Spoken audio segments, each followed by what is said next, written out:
राहुल और प्रिया की मुलाकात एक कॉफी शॉप में हुई थी। राहुल एक शांत स्वभाव का लड़का था, जबकि प्रिया के अंदर एक जिंदादिल और मस्तमौला रवैया था। दोनों की बातें गहरी होती जा रही थी, लेकिन राहुल के दिल में कुछ था जो उसने कभी किसी से साझा नहीं किया था।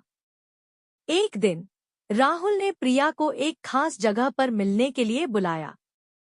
जब प्रिया वहां पहुंची, तो राहुल ने उसे एक लिफाफा दिया, जिसमें एक पत्र था। प्रिया ने उत्सुकता से पत्र खोला।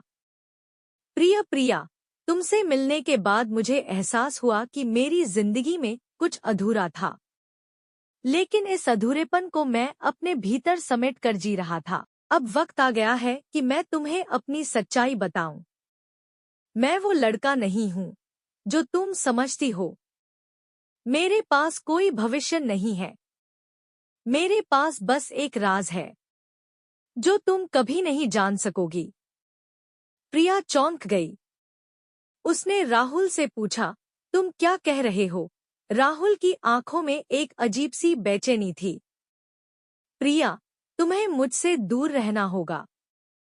तुम मेरी जिंदगी में आई, लेकिन अब तुम्हें वापस जाना होगा। प्रिया की समझ में कुछ नहीं आ रहा था। तभी राहुल ने अपनी जेब से एक रिंग निकाली और कहा, यह रिंग तुम्हारे लिए थी, लेकिन अब मैं इसे तुम्हें कभी नहीं दे सकता।